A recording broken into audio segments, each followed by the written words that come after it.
Hey sports fans, Coach Nick here, and let's talk Hawks versus Celtics and the Trae Young issue.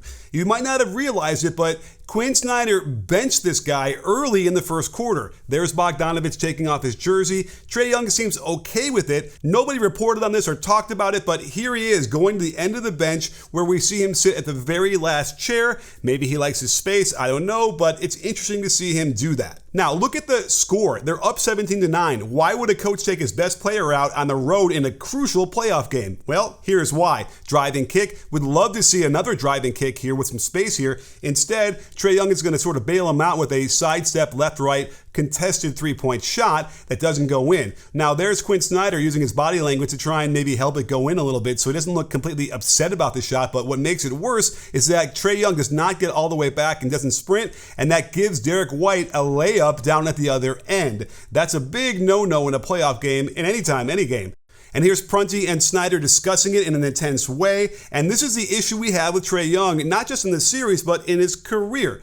Let's look at some of the three-point shooting and why he's never been able to be an elite three-point shooter in the NBA. A lot of it has to do with decision-making. So here we have a little horns action, and I like what's setting up here early in the clock where you have Capella and Murray doing a little flare action here. That could have gotten some interesting things going in space on the right side, but instead we're going to get a pull from this deep. And I get it, they got a 6-point cushion, but that's just too deep to be a consistent shooter. At least Trae Young has proved that he hasn't been able to be consistent from that far back.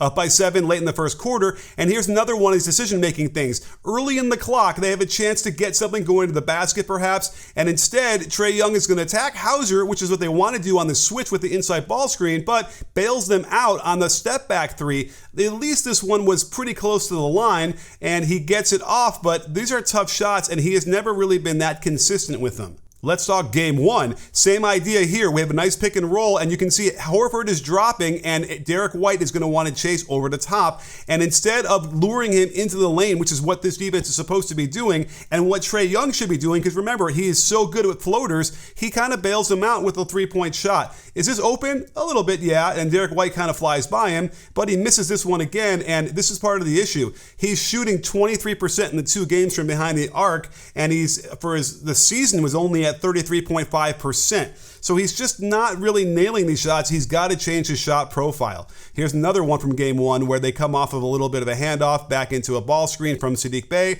Now, this time you see Jaylen Brown is involved, and he steps up. Look at how deep this one is. My goodness. But this is the issue here. He makes this one, and even though it's really early in the clock and they're already down by 11, this was one of those yes kind of shots that you'll see coaches say, because again, this is not the right decision to make when you're down 11 on the road in the second quarter. The lead has grown to 14 now. You must get really great shots. I'm talking about layups, dunks, lobs, floaters by him in the lane, or kickouts for 3. And instead, look at this one. They want to attack Hauser on the switch. Well, then great, attack him. Lots of time left on the shot clock. And instead, he bails him out. This one's got to be a 30-footer, and it doesn't get anywhere near close to going in. These are the shots that are just killing them.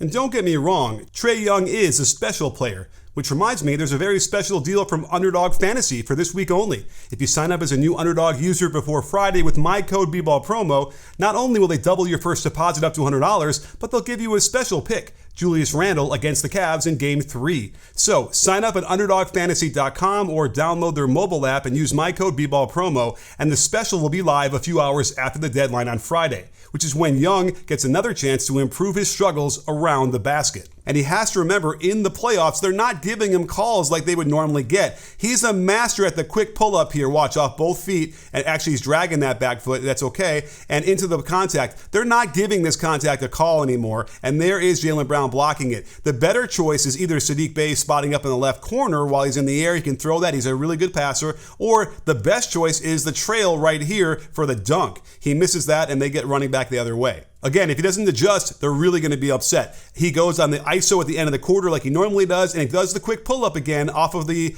quick left-right. Derek White does probably have some contact here, but again, they're not really calling these things, especially at the end of the quarter, and it's a block shot, and they don't get a bucket here. It's a tie game at the end of the first quarter.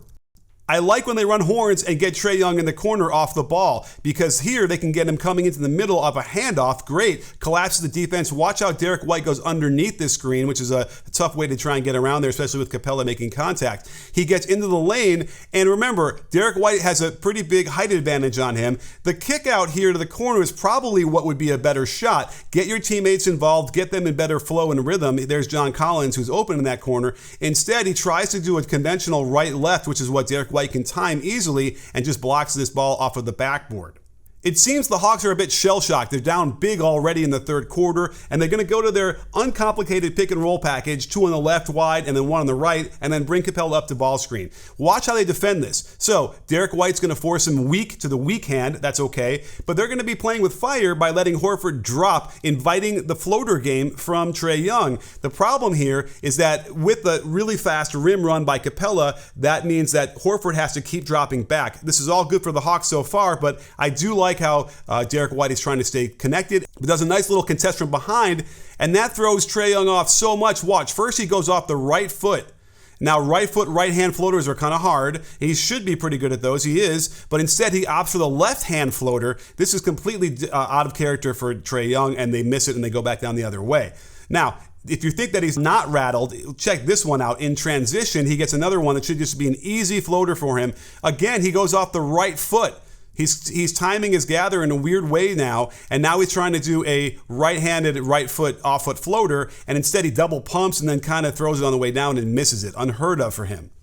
So Trae Young has a turnover problem. It's been that way his whole career, and they want to attack Hauser here. Not a bad game plan by setting a screen and forcing a switch. However, Hauser has been holding his own, as he can keep his chest open to the ball so that when there is potential contact, it's not a foul, and he just loses the ball. I don't even know how to explain this. He doesn't dribble off his foot. It just loses the ball there, and there goes Jaylen Brown to get the steal, and the ball goes back to the Celtics. Snyder's got to be concerned when you actually execute your game plan, but then it turns into a turnover anyway. They force a switch onto Hauser again, so perhaps they should not even try this anymore. Maybe go away from trying to ISO on this guy. But they get Hauser on him with the ball screen. Watch how Brogdon's going to shadow him at the top of the key, basically zone this up, and the ball really should be going to Bogdanovich here on the open side here. Instead, though, okay, he crosses over, tries to attack that Hauser matchup, and in fact, he's got a possibility of getting the ball to Bey in the corner, but he just loses the ball. I don't think anybody even touches it. He just loses it. This is how off he is, and the Celtics are on their way again. You can't afford these kind of turnovers on the road. So they're looking to attack his old friend Hauser again on that pick and roll. There's a switch, and there's an ISO, and the Hauser does a nice job again to take away the three, and then they flow into a pick and roll out top. This is going to be pretty amazing, guys. He has a pocket pass, but it's covered up nicely by the defense. That's okay, but then watch. Just throws it to the ref. What? I don't understand what's going on here. I don't think Trae Young does, but this is how bad it's gotten where he's making kind of decisions like that. The referee does not have a similar color scheme to the Hawks jersey, so I don't know what's going on there. He's got to clean up these turnovers. I know the defense is doing something to affect this, but he is just off at this point and needs to clean it up. So I don't think that the Hawks have much chance of beating the Celtics. I don't think anyone's going to argue with me with that. But Trae Young needs to clean up his shot selection from three. He has to clean up the turnovers. This has plagued him his entire career, and I fear that it's putting a ceiling on the Hawks' fortunes at this point. What I've seen this year, and it caused a lot of strife in the locker room apparently, was that his shot selection sucks and his turnovers really kill the team. So he's got to figure that out if he wants to be the kind of player that can lead a team deep into the playoffs.